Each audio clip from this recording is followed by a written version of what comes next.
almost it is 1 year now since we have successfully inaugurated our Great Ethiopian Dam. This dam is not for Ethiopians, but it's an exemplary project for all Africans. We believe Adwa was one of historical patterns that the Africans were taking from Ethiopia. That is why we see the flag of many African countries, green, orange, or green, yellow, and red. That is a sign that we could share with our African brothers and the black nation. The Great Ethiopian Dam, the GERD, is a symbol of national unity that we take as a second Adwa, which we believe it is also a sample or exemplary for African countries.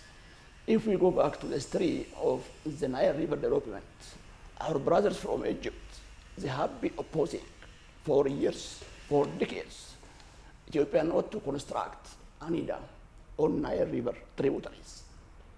By the way, from the amount of water that we have, almost 122 billion meter cube of water, 68% is contributing to Nile River. Takaze is one, Blue Nile is second, Barrow is third one.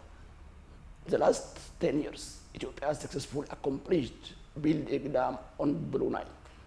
That is what we say is the GERD. The purpose of this dam is only for power generation, which has a capacity of 5.15 gigawatt, which means it has doubled, more than double of what we used to be before the dam.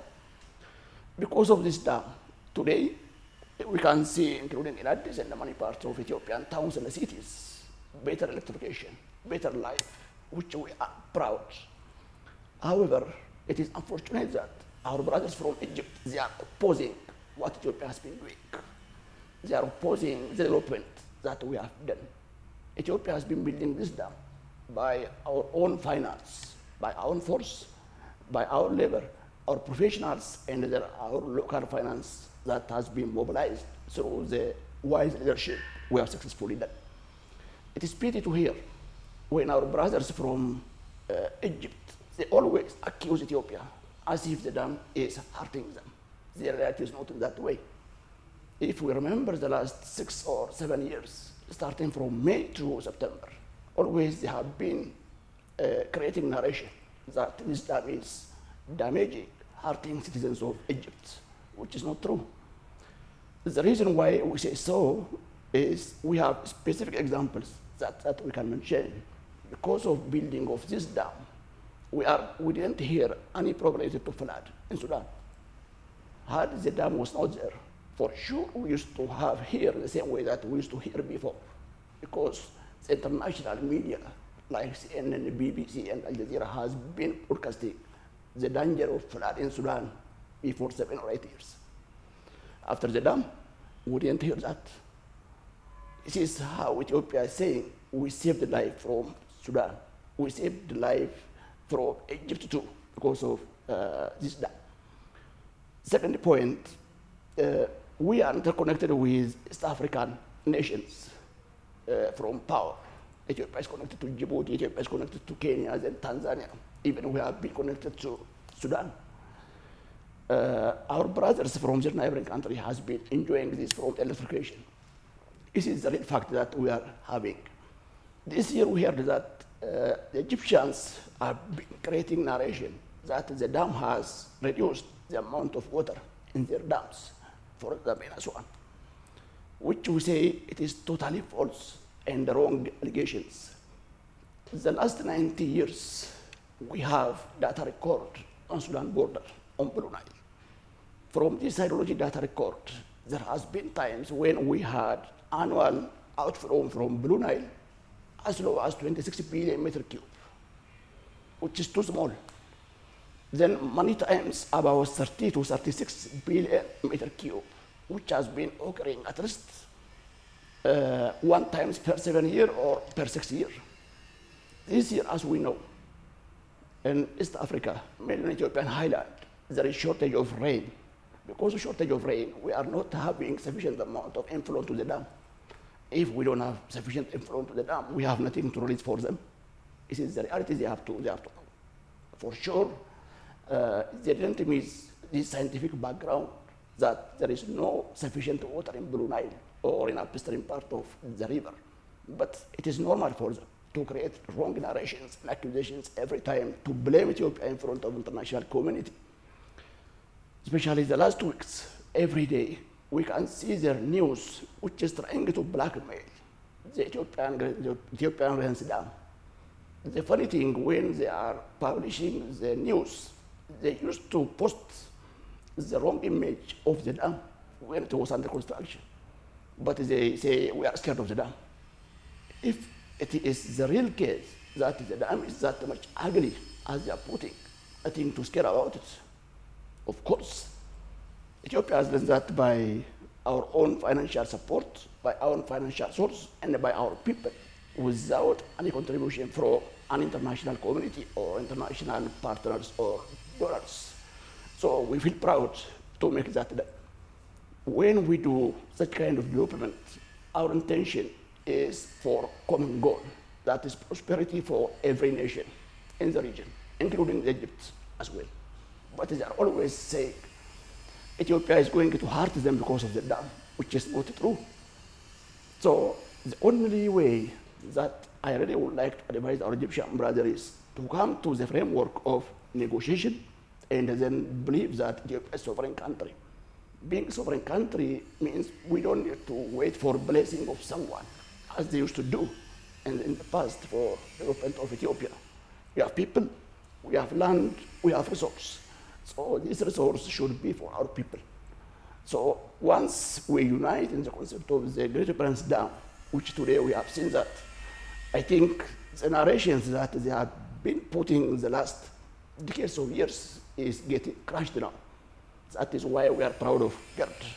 Yes, it's true, recently we are seeing Egyptians are trying to going around the Nile Basin countries and saying that, oh, we are inaugurating project together, we are supporting this development and so on, which is not from their heart. If you see the pledge that has been done by the Ministry of Water and Irrigation of Egypt in Kenya, really it is very funny. The purpose of that bridge and that resource mobilization is to divert attention of even the government of Kenya from the Nile tributaries. The intention for that one is to deal with groundwater, to deal with small water harvesting structures, which means don't go for big dams, don't go for large projects that is flowing to Victoria. That has to be, I think, clear.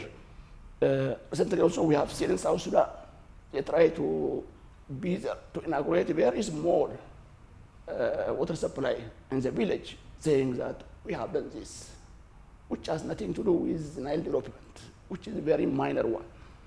The same they try to do also in Tanzania, which is on the other side, to say that we are cooperating.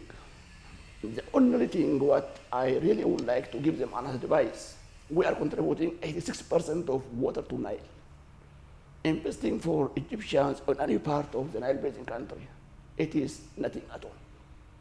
The only way is they have to know where is the volume of water coming to Nile. Ethiopia is contributing 86% of the water. Ethiopia is not only contributing the water, we are also thinking in a way of cooperative development, regional integration, not separation as they are doing. Because we are focusing on such kind of concept, we are providing energy with cheap rate for Kenya, for Djibouti, for Sudan, before they get dismantled from the infrastructure because of their own war. So any attempt that they try to show in the Nile Basin country is really, it is false and it is not from earth, but rather the one from Ethiopia side is tangible. We are providing water supply for Djibouti, which has infrastructure capacity of 100,000 meter cube per day, for free from the groundwater, very clean one. No one can do that. I think the Egyptians really, they don't want to hear a kind of cooperative or integrated way of development for two reasons. Number one, they already used to enjoy a loan from Nile River. When they were enjoying from Nile River, they have been putting all upstream countries, especially Ethiopia, in big trouble, especially supporting with internal conflicts. making Ethiopia isolated from international donor or finance by blackmailing the dam. That's what they used to do. The second point, they also have a colonial mentality that they believe that they belong to Nile and the Nile belongs to them, undermining the population of all upstream countries. So why they are scared now is Ethiopia has already shown through GERD something can be done by Africans. Ethiopia has built the dam by her own finance, by her own knowledge, her own concept, own commitment. So the other African countries may follow the same pattern, what Ethiopia has done. That is one of the reasons. The second point, even Ethiopia may keep on building more dams, either on Blue Nile or in Baro or in Takase, and for sure that is true. We will make that depending upon the interest that we are having. But when we are building any water projects, we give due consideration for the downstream countries. We give due consideration for all the parent countries because we believe cooperation is the only way to move on. They don't know about the term to cooperate, to support. They don't have that in their dictionary. That is the main challenge. Always they are trying to get slammed to such kind of wall. So my last advice is, it is enough for all of us. The Nile River, if everyone is positive, it is enough for all member states, especially the Blue Nile. All what we have been contributing to the Nile, 86%. Of course, majority of our population, which is on the other side, they don't have water. Still, that water is okay for our people, but still it is enough for us also for Sudan and for Egyptians, if we cooperate. Cooperation is a must. Unless they cooperate, for sure, trying to keep Ethiopia away from development of the resource will make Ethiopians to get more united, to think about for more dams to come.